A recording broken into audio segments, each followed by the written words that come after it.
Good morning, ladies and gentlemen. I would like to start by congratulating our colleagues from the Nazarbayev Intellectual Schools for putting together this very important conference on the occasion or dedicated to the 25th anniversary of the independence of Kazakhstan. I think we have heard already in the presentation so far the historical perspective, the rich history of education in Kazakhstan, then also all the achievements that were made since independence. We also just now heard the latest emanation of innovation in the education sector in the form of the Nazarbayev Intellectual Schools and its remarkable achievements. And in a way, for me, I think my task is sort of to think about what this remarkable development and achievements to date in the school system actually means also for the higher education system. And I would like to therefore present Nazarbayev University in some ways as a logical evolution of the efforts so far undertaken. And in a way, if one looks at the bright and talented graduates, students that come out of the niche system, the intellectual school system, or the KTL system and other good schools, one obviously simply wonders where are they all going to for their higher education. So in a way, I would like to introduce, therefore, in a very concise manner, hopefully, what Nazarbayev University is about. Sort of the subtitle is Not Along the Beaten Path. Because in a way we are very young. We only opened in 2010. We are 6.5 years old, and we just were able to celebrate our second commencement, our second cohort of graduates. And indeed, yesterday we just started, have achieved another milestone, in the sense that for the first time, it's a historic event. One of our PhD students just defended her dissertation, PhD dissertation. And of course, the credit should go to our Graduate School of Education, I think represented here in the form of Aida Sagintaeva. So let me move on, therefore, to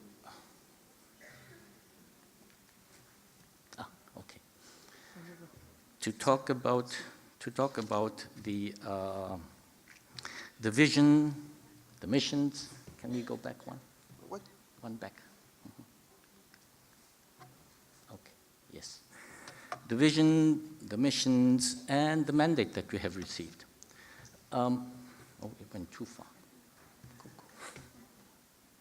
Okay. So we have a very soaring vision. And that is nothing less than to give Kazakhstan and the world the scientists, academics, managers, and entrepreneurs they need to prosper and develop. So we have very ambitious missions, and that is also by trying to move towards this vision, to try to also develop a model for higher education reform and develop a new paradigm for higher education institutions, and of course, through this, contribute to Astana's further development as an international hub, hopefully to be known for innovation, for business, and knowledge. So the 5 mandates, therefore, that are related refer to education reform leadership. Second, it's academic excellence, research excellence. Those are, in a way, self-explanatory, but also to develop a new academic medical care, healthcare model, and of course contribute to Kazakhstan's efforts to also reinvent itself, move away from the overdependence on commodities, and develop a more innovative and diversified economic base. Now, in order to get there, if we can move to the next slide, there are certain sort of key elements that we try to push forward with. Years ago, some experts from the World Bank decided that when one characterizes how to build world-class universities, it would in a way boil down to talent, talent, talent, having ample resources, and good and clear, transparent governance. Those are certainly very nice principles, but obviously, even if you mix them together, the secret sauce doesn't come out of itself. So here we try to also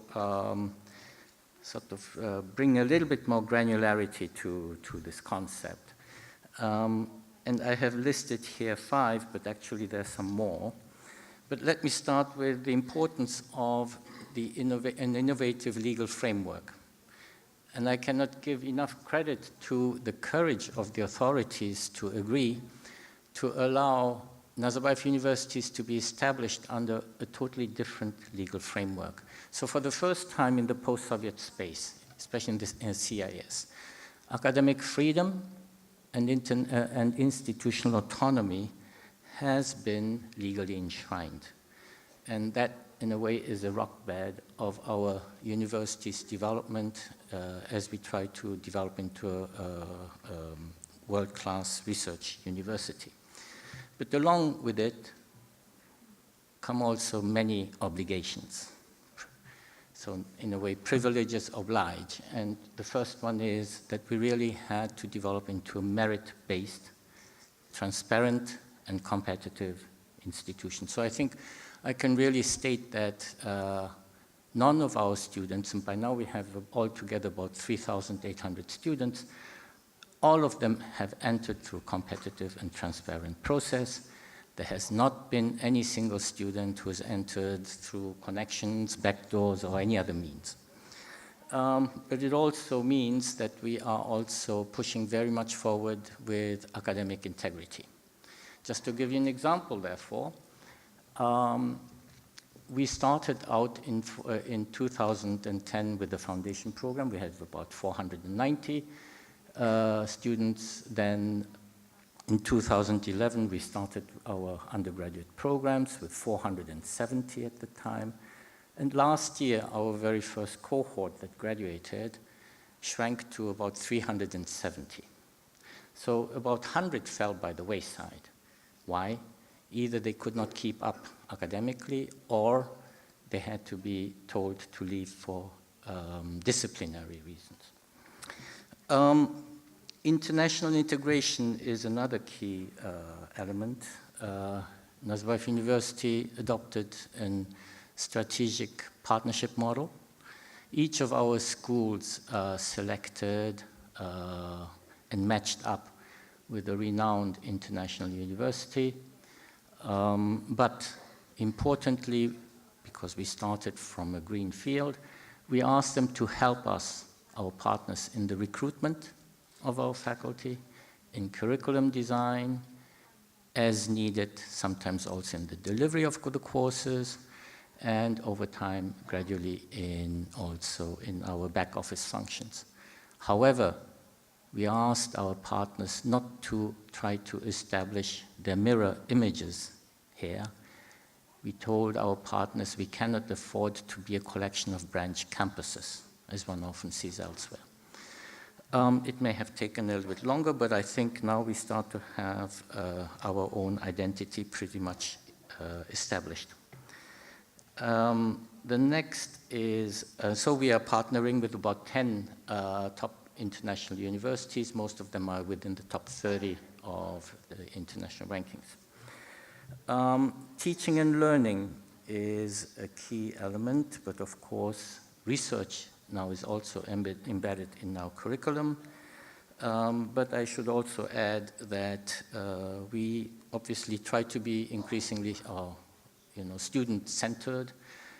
Pastoral care of our students is a very important element in the way that we also work with our students, and that's why, as long as possible and as long as the resources permit, We like to keep classroom sizes actually very small so that we can, as much as possible, have an environment where students can express themselves in a small group environment. Language, English is our language of instruction and research, so all programs are taught in English, and as well as research is conducted in English. Of course, with the one addition, and that is the Kazakh language and history, that is mandatory for all our students. I should maybe also add that in addition, we try to introduce international sort of good practice related to counseling. Mental health of our students is very important, and I think you can imagine, let's take all the gifted children coming from the niche, from the Nazarbayev intellectual system, who were top students in their classes. And we have basically today about 1/3 of our students coming through from the niche system. And they were all top students. They come and find themselves, well, in a competition with other gifted children. And suddenly they're not the big fish in a small pond. And for young people, this is actually a big shock. And so we need a lot of support to the students that we try to provide. But also then, once we move on, the career advisory service side is going to be very important. So all our students also have the important opportunity to study abroad, as well as internship possibilities and advice on the future careers. Next slide, please. This is just, it's a little bit busy, but it simply tells you how many students we have. We have about 700 in our foundation program, about 2,340 in our undergraduate programs, 670 in our master's, and now 95 PhD students. Altogether about 3,800. Our goal by 2020 will be most likely that we will try to expand to about 4,000 undergraduates and almost the same number in graduate students as well as postdocs. And below you have the number of our schools. We have 3 undergraduate schools and graduate programs in about 7 schools and so on. Next slide, please. Where did our students go? So, and as well as where does our faculty come from? So we have faculty from over 50 countries. We recruit internationally on a competitive basis. On the right side, you see the 2 graduation classes. I told you about the first cohort, the second as well. About almost from the first cohort, and this year will not be really that different, about almost half of our students go on to graduate schools. And from the first cohort, about 1/3 actually was admitted in international, abroad, about 120 plus, and 25 directly into PhD programs. And in the bottom, you see some of the universities, international universities where they're going, where they're studying now, and I should say so far so good. We also run our own future faculty development programs, internal development of talented, our junior researchers and staff, so that right now we have international faculty that represents maybe more than 80% of our faculty. And of course, we want to gradually build up the Kazakhstani contingent, and that's why we want to develop in-house our staff, but also our student body. Next slide, please. I just want to therefore say that here, things so far so good, but we have huge challenges for the future. For our future development and sustainability, we need to obviously further improve our academic endeavor. But in the next years, we want to increasingly focus on research and innovation. As I mentioned, we need to internationalize the student body. And of course, talking about scaling up. Nazarbayev University in many ways is a unique experiment. Because we consume enormous resources. So it is up to us to make sure that we can translate whatever we have learned to the rest of the education system and suggest ways on how it can be replicated, but in a more affordable manner. And that's going to be one of the key challenges. And obviously continued global integration. And the last point I made is lifelong learning. I think we just heard how we are facing a new reality, a new world.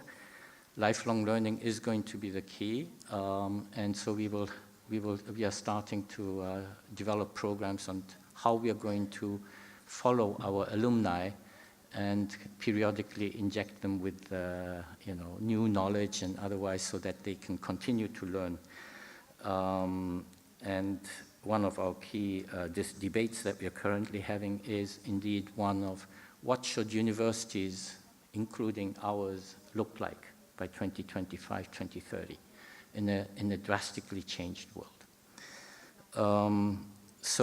And the other part is we need to continue to develop evidence-based institutional research so that we also know and find and understand what do we do well, what are our challenges, and how can we measure our success.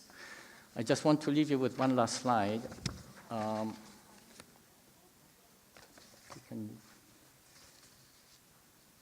Okay, this is actually comes from Scopus database, SciVal. The x-axis shows the international collaboration, and the y, the field-weighted citation impact. And you see there sort of in the middle right, Nazarbayev University. This sort of after 3-4 years. To the bottom, I mean, the middle is sort of the Kazakhstani cohort. To the top left are our actually university partners. But to the top right are a new generation, a new cohort of international universities that are mostly STEM-oriented, science and technology-oriented ones. And in a way, we are now going to focus on catching up in that direction. So that's where we want to go. I don't know how soon we will be there, but we hope soon. Thank you very much. Thank you.